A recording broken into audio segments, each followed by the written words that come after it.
Professor Jessica Levinson of Loyola Law School joins us now for some political analysis of what has happened this past week. We're going to start with the wiretapping first. James Comey has called some members of the House Intelligence Committee, possibly signaling that he wants some proof that there was some actual wiretapping. Today, Senator John McCain from Arizona came out publicly and said, listen, to President Trump, if you're saying former President Obama wiretapped Trump Towers, we need to see some proof, and we want to see it tomorrow. Do you think we're going to see the proof? What do you make of all this? I don't, because why haven't we seen the proof since these allegations were made?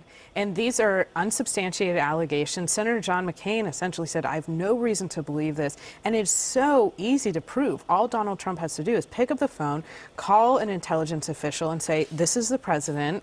I'd like, even if it's redacted, I'd like you to come forward and display to the public or display to, certain senators who are asking questions that I was wiretapped. And that hasn't happened. Instead, President Trump has asked Congress to investigate. That's not what you do when you claim you're the victim of illegal wiretapping. It's one of the things you can do, but this could be done before our segment's done. Well, speaking of what he can and can't do, he's the president. Can't he directly ask the intelligence community if this did, in fact, happen? Yes. I mean, hopefully not with a tweet, but again, with a phone call. And he could just say, did this happen? Show me the proof that this happened. And it can be a very quick conversation. And so the fact that it seems like came forward on social media, as is his typical pattern, early in the morning and said, terrible news, I was wiretapped right before the election by President Obama. And then he came forward later and said it was an illegal wiretap. These are very serious claims. And I think the American public and Congress, who's being asked to investigate, is owed some substantiation of these claims.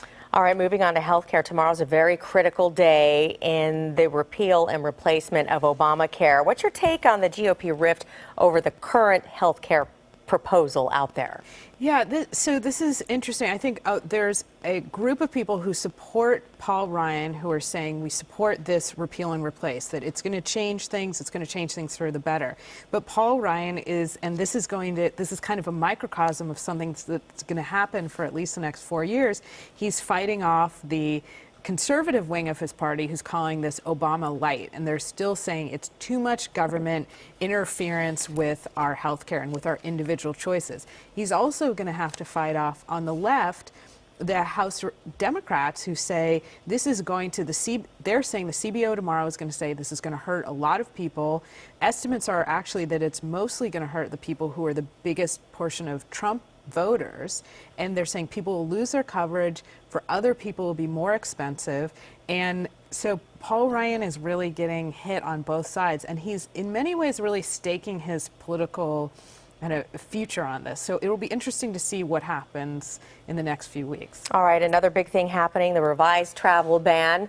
What insight can you offer on some of the legal challenges? Because already, before it's even taking effect, there are already groups saying that they're going to already file lawsuits and take this to court. Right. And I think that the insight I can give you is there will certainly be legal challenges, but this new travel ban did change a lot of things. So as we know, Iraq is no longer included in the list of countries. Now all refugees are treated as the same. So before it said Syrian refugees were banned indefinitely. Now we say people who already have green cards or travel visas, you're not affected by the ban. And we also say in this new executive order that if you're a member of a religious minority in one of these 6 countries, we're not going to give you preferential treatment. So a lot of the, kind of the big 4 things that were seen as problematic in the courts, those are now no longer part of the executive order, but people are still making, I think, colorable claims that this still looks like a Muslim ban, and therefore we would still have Establishment Clause and equal protection problems. All right, Jessica Levinson from Loyola Law School, thank you so much for spending your Sunday night with us. Oh, it's my treat. And I'm sure we're going to see you again very soon.